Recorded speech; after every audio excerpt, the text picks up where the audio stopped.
Hey guys, this is Mel, and I'm here to talk about the Vampire Diaries, episode 813, titled The Lies Are Going to Catch Up With You, which premiered Friday, February 17, 2017 on the CW. So guys, huge spoiler alert, if you haven't seen the episode, go do that now before you come back and check out my video, see what I have to say about the episode itself. Otherwise, all my other video reminders are on screen right now. Take a moment to remind yourself about that. Otherwise, let's start the 10-minute clock, and let's begin with what happened in this episode. Episode title, quote, The Lies Are Going to Catch Up With You, is said by Damon to Stefan in episode 105. Moving on to timeline-wise, though, this takes off immediately after 8:12. Maybe a few hours have passed to kind of give way for travel times. But while it's immediately after 8:12, the previous episode, it is officially 3 days since the Maxwell bell was rung 11 times in episode 810, and it is 2 days that Stefan has been human, and he was turned human at the end of episode 811 to kind of give you an idea of how many days. So it truly is, each episode is pretty much been a day so far. So that's a good way to keep things in perspective for that, though. But moving on to storyline breakdown, I caught 4 different storylines going on in this episode. First one being Damon dealing with Kai. Second, Dorian kidnapping Stefan. Third one, Bonnie searching for Enzo. And the fourth one being Caroline cleaning up Stefan's collateral damage from him being the Ripper. So storyline number 1, dealing with Damon dealing with Kai. We find out that Kai is still a vampire heretic, even though he gets Damon to find a kill for him to feed off of for some reason. So there's that. Also, in the very end of all those shenanigans between the two of them, Kai steals Elena's coffin after killing Damon, or at least Damon desiccates. So that's what has me assuming that Damon was killed by him, because Kai was siphoning off Damon's power from the looks of it. Second storyline shows Dorian kidnapping Stefan. That's right, Dorian, aka Alaric's intern. We find out his real name is Dorian Williams. His family was killed when Ripper Stefan was traveling to Klaus 7 years ago, back between the time after season 2, yet before season 3. That whole little stint they were on together. It turns out that 3 days ago, Dorian started getting his real memories back. And that was because 7 years ago, Stefan had compelled him. And now that Stefan's human, he's getting all these memories back, so he knows how his family truly died. Dorian ends up shooting Stefan only to change his mind and try to stop the bleeding. Because of this, Stefan's on the brink of death, and he gets a visit from Cade, who tells him to let go. Stefan's stubborn, says no. But in the end, while Stefan gets checked at the hospital, he pretty much gives Dorian the choice to pick Stefan's fate, either to let him rot for his crimes, or to let it all be in the past and let him atone for all he's done for the remaining time that he has left. So there's that, and he is given all of the case files connected to Stefan to kind of help make that choice for him. Third storyline deals with Bonnie searching for Enzo. We get Cade revealing that in the wake of Enzo's death, Bonnie created a psychic dimension of her own, like Cade had done in his own death. It's something that he has not seen ever since he ended up doing it. I guess you could say it's something he's never seen happen in his lifetime, I guess you could say. So he's very impressed by that. And he makes of the fact that Bonnie's so powerful, yet she doesn't know what to do with it. Even though Bonnie still claims that she feels powerless still. So in the end, Bonnie reunites with Enzo. And it kind of gives off a very similar feel to Jeremy and what he was feeling with in season 3 with the ghost of Anna. Kind of him feeling love for his dead girlfriend. Same with Bonnie feeling love and loss for her dead boyfriend. So there's some parallels there. Fourth storyline deals with Caroline cleaning up Stefan's collateral damage. As I mentioned, Stefan's compulsions have unraveled since he became human 2 days ago. So all the old cold cases are popping up with people calling in saying that they're starting to remember new things and stuff. So now Caroline has to recompel everyone to deal with all that, which is bringing up some unsettling news for her, which she can't really dwell on because she has to not only cover up what Stefan did, but also cover the fact that vampires exist and stuff like that. So aside from that, tidbits though was the fact that we see firsthand that the twins are magic is in full swing, or it's at least appearing more often now. According to Alark, the twins have started acting out 3 days ago with their magic, not only using it more, but just having the random bursts of it, which is a little weird since they're siphons.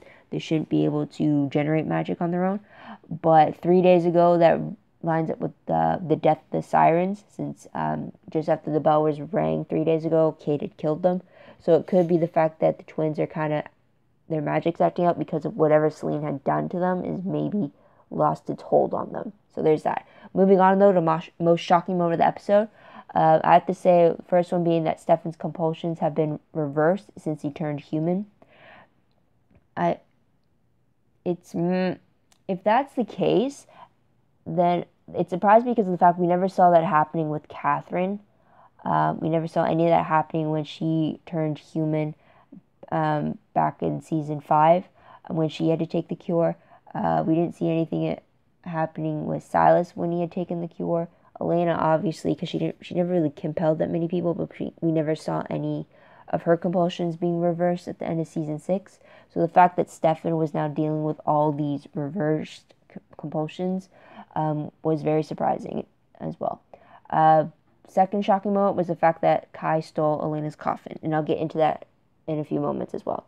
But moving on to top 3 favorite moments. First one has to be the fact that Kai has returned. I know that sounds crazy, and he may be a sociopath, but I absolutely love his witty banter and his unusual comments at time, making jabs and jokes about certain things. Just I miss his witty repertoire, as you could say, and just the fact that he could piss off so many characters is just highly entertaining. And so there's that. And I'm glad that based off of how the episode ended, we are going to still see Kai again. He wasn't just a one and done episode type deal. So I'm excited for that. It was definitely interesting to see how he was able to rile up Alark, Damon, and kind of how he was hoping Bonnie would miss him. But yeah. But he has been dead for 4 years. According to the Vampire Universe, since his Twitter account has been inactive for that long. So there's that. Second favorite moment for me has to be the fact that Bonnie and Enzo got to reunite. I don't know how long for, but it was great to see them have that moment together, and just to see how much they miss each other. I guess they obviously will, but it's just great to see that Bonnie get her bit of happiness again for that moment, though. But I really hope they can find a way to either keep Enzo away from Cade or maybe bring Enzo out of her own psychic dimension that she managed to create, because I want Bonnie to get her happy ending. I really do.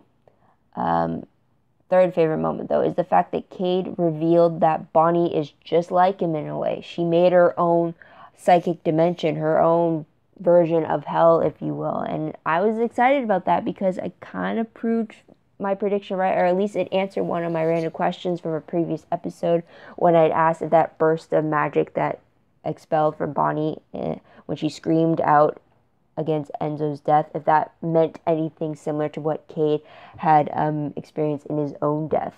And it looks like it did, because Cade just revealed it. So I'm really glad that that was kind of confirmed. So anyway, moving on to top 3 P moments. I only have the one, and it was the fact that Dorian kidnapped Stefan.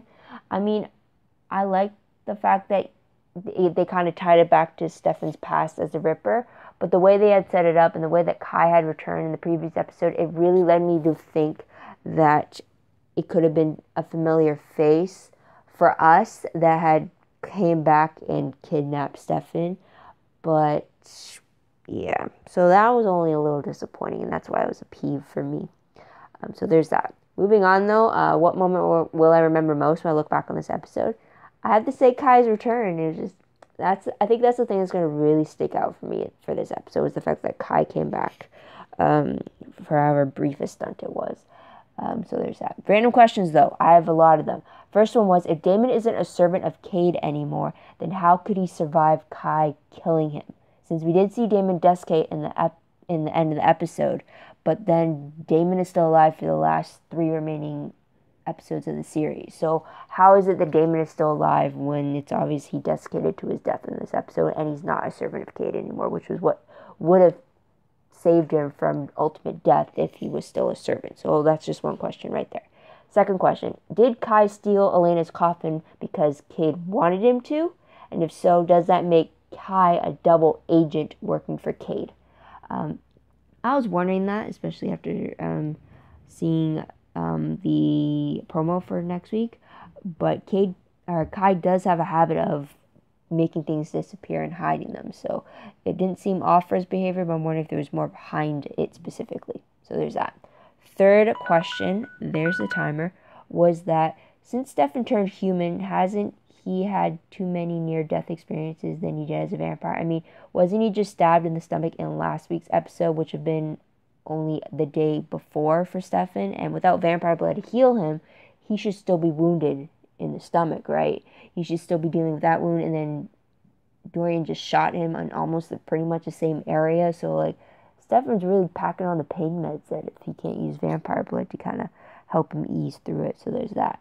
Also, another question, though, that it came in during my shocking moments, but why is it that only Stefan's compulsions seem to be reversed now that he's human? We didn't see any of that with Catherine.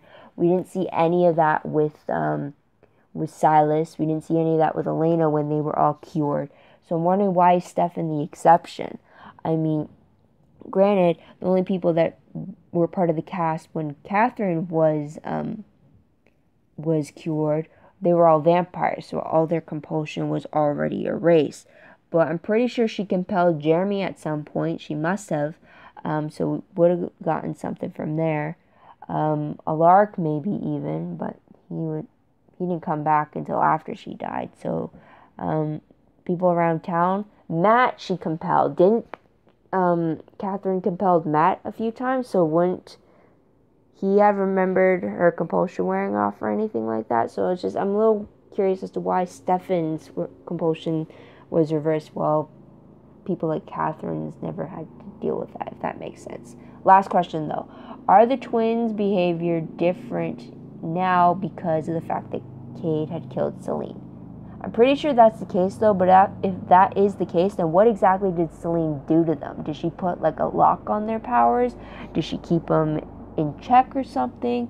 I have absolutely no clue. Before I thought maybe it was Stefan who had compelled them just before he gave them back to Caroline and Alaric after rescuing them. But with it being 3 days, it matches up with the sirens being killed. So I guess that's another question for you right there. So moving on though to predictions very quickly. Based off the promo for 8:14, it looks like Stefan is determined to kill Cade because he believes that he freed him. It also looks like Kai attacks Caroline in the armory, or at least he attacks someone with blonde hair, so I'm assuming it's Caroline.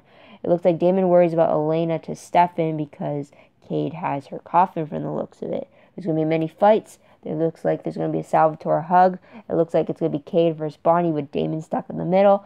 And the quote from Cade, your suffering is just beginning, and then Stefan shouting out in outrage. So it looks like we're going to get a lot in the upcoming episode. But based off the synopsis for the episode, it reads that Damon and Stefan must join forces against Cade in order to save Elena's casket. Meanwhile, Caroline and Alaric deal with their daughter's burgeoning magical powers. So there is that. Otherwise, from that, I have no other predictions. Otherwise, it's just really counting down to what other familiar faces we're going to see on screen. You'll see the list of what we have so far. Throughout the year, they've been saying that 10 have been reported to return this season. I count 12 so far, and it's not counting repeated episodes that they appear in. So far we have 8. 9, 10, 11, and 12 are meant to come back in the finale. Don't know if they're going to come back even or a little earlier than that, but I'm excited to see just in what capacity they're going to come back in, though, as well. Also, they revealed a little bit of a teaser trailer for the finale with Elena waking up, so if you haven't checked that out, go check that out now. They also revealed that apparently there's going to be a funeral in the finale. So I'm a little worried about that. I'm wondering if it's an epilogue, and maybe if it is a funeral, then chances are it might be Bonnie's, just because that's the only way they're going to bring Elena back. So it could be something like that. But I'm a little sad to hear that someone is going to die by the end of the finale. But it'll be interesting to see who. But otherwise, that's it, guys. So what do you guys think of the episode? What do you guys like about? What do you think is going to happen next in the final 3 episodes of the series? Comment down below about that. I'm excited to hear what you think. Also, don't forget to like this video, subscribe to my channel, and check out my other videos if you haven't done so already. If you like, check out my Tumblr page. The link for that is down below. I reblog promos, web clips, quotes, GIFs, synopsis, news, all that good stuff, all found in one place. So go check it out below with the link. Follow me there if you like. Also, it's connected to my WordPress page. Everything's organized there and connected back to Tumblr, but everything I post online is through WordPress. It's a work in progress, but it's fairly simple to follow. So follow me there if you like. Also, if you want a more detailed recap of the episode, I do post a play-by-play recap of the episode on my Livejournal account with the link down below in the description box. That is the rundown of what I see the first time I'm watching the episode, included with my thoughts and theories that pop up as I'm watching it. So you kind of get like a genuine reaction as if you're like sitting right beside me. You get to know what exactly I took notice of when I'm watching it. So you can check that out, as well as any other recaps I've done in the past on that Livejournal account. So go check that out as well. Otherwise, that's about it. Thank you guys for tuning in. I hope you come back next week to hear what I have to say about the next episode. But until then, guys, this is Mel. Wishing you all a great day, great week, wherever you are. Bye for now.